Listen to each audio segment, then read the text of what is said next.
morning, it is currently day 3 here on Costa Toscana.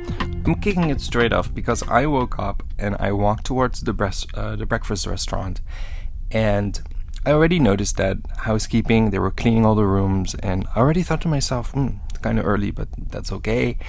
And I sit down in the breakfast restaurant, I start eating my breakfast, and then the waiter comes to me and he says like, "Sir Mike, we are about to close." And I'm like, "What are you talking about? It is 8:45. And he's like, "No, sir, it's actually 9:45. We had a time zone change." And I think to myself, what? I look at my phone. Obviously my phone, my watch, nothing auto changed. So I'm missing an hour this morning, and I also feel that I am the only person. And then I think to myself, isn't Costa supposed to inform me that there is a time zone change during the night? Because my only experience with this is that the ship kind of stays in one time zone, kind of moves time zones really quickly, because also on this sailing I think we go through at least 3 or 4 different time zones, and are we supposed to just figure that out by ourselves? So anyways, I'm missing an hour, and I had my whole morning scheduled out: breakfast, go for a walk, then basically work until around 1 p.m, have lunch, and then basically have some of the afternoon off, and now I'm missing an hour. But yeah, so that's my morning. Other than that, the sun is out. There is so many people already just laying there outside on the deck, just wearing their bathing clothes. And it's the weather is nice. It's kind of windy still, which is to be expected. You're on the ocean, but it's not warm enough to pretend like it's 30 degrees. It's gonna come. It will come in the next few days. But it was just kind of funny to see how everybody is just so desperate for a little bit of sunshine. That being said, I'm gonna find my place to work. I think I'll probably go back to the Ferrari Bar, and I'll catch you in the afternoon.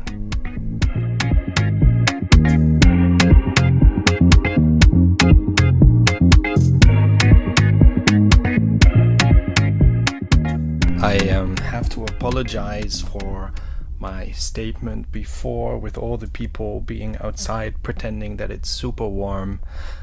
I was just one of these people, because it is super, super warm. We are officially in t-shirts and shorts weather. It's absolutely amazing. It is so hot, you're just burning outside, and then to think that the temperature is going to just increase is going to be amazing. I walked around the deck just to kind of find a spot.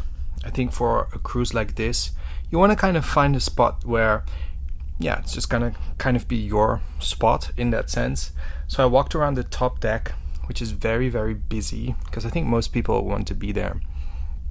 But I determined that on deck 8, where you can walk all around the ship from the outside, that's where you want to be. And I found this amazing kind of sofa almost that was just super, super nice.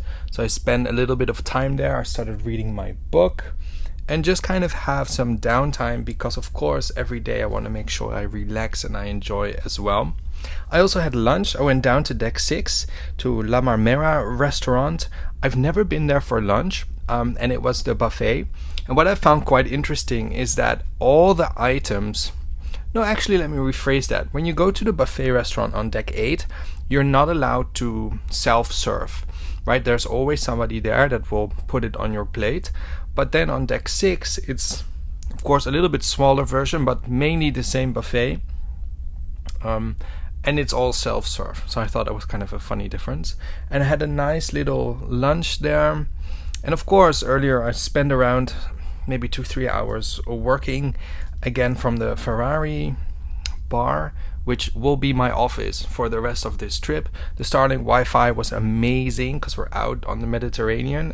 I was getting up around 40 megabytes per second, which was very, very amazing. And all these people started coming up to me. I think they all thought I was a Costa employee, because I've kind of, it might look like that this is my office and you can just come by and ask me questions.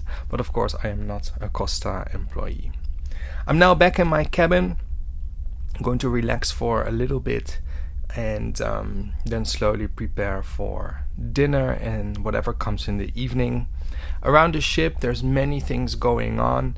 You can dance, you can do sports, you can do all these things, but I think that most people are just choosing to relax in the sunshine. And why not, right?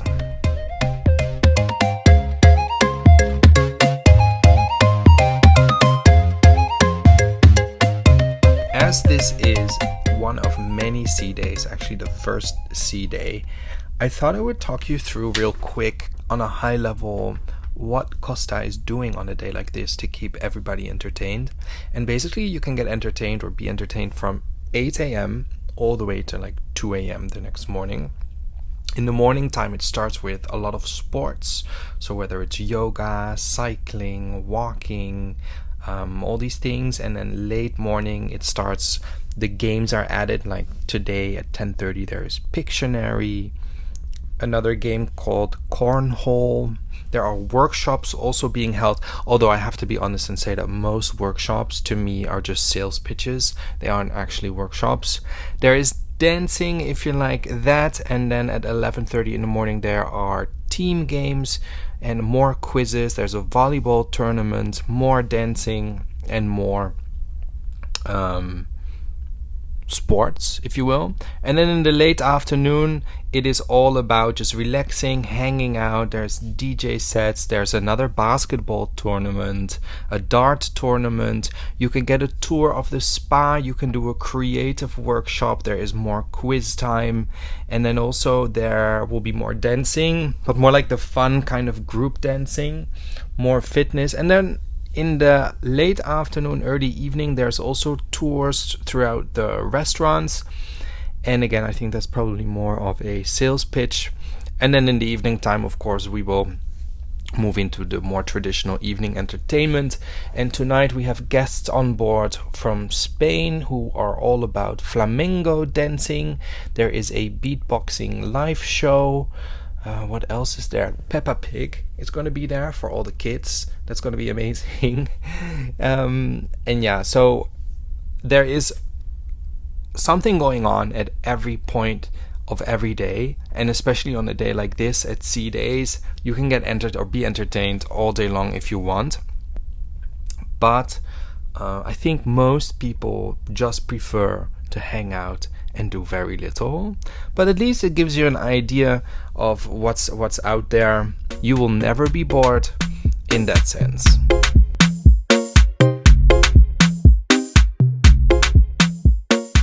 That is a wrap for dinner. The thing is, we had a 4-course meal, and for the very first time I was still so hungry after that 4 courses that I ended up going to the buffet and had more food. Not sure if I'm just really hungry or if the food just wasn't filling, but that's what happened. We also had a new person at the dining table today, and of course, as luck would have it, because the world is so small, this person is from the town where I grew up in, which is very strange because it's a very, very small town. But again, that's just how the world works. There's still lots going on the ship. I'll probably maybe have a walk around still, but I don't expect anything to happen. There are all sorts of shows happening, flamenco, etc., etc. But I'm gonna end the audio diary for today, the podcast episode. So if you haven't subscribed yet, doesn't matter if you're listening through Spotify, Apple Music, or wherever you're listening through, hit subscribe. And also, don't forget to check out the sponsor for today's episode, which is epiccruisedeals.com. If you want to know when your favorite sailing is going to go on epic sale, or when the cruise lines are dropping the prices of cabins on board ships that you're a really big fan of, you need to sign up for epiccruisedeals.com. It is 100% free. It is a team of people that all day long is looking at all sorts of cruise fares, and whenever the price drops, you get an email notification alerting you that the cruise line has just reduced fares on sailing X, Y, and Z. It is an amazing service. It is 100% for free, and it's an absolute must that you join and sign up. That being said, again, guys, we are gonna go on day 4. in the next episode. See, I already lost count, but it's going to be Athens, Greece. We'll be there for 2 days, including an overnight in port. So basically the ship just becomes a random hotel. It'll be interesting, it'll be a first, and I'll see you in the next episode.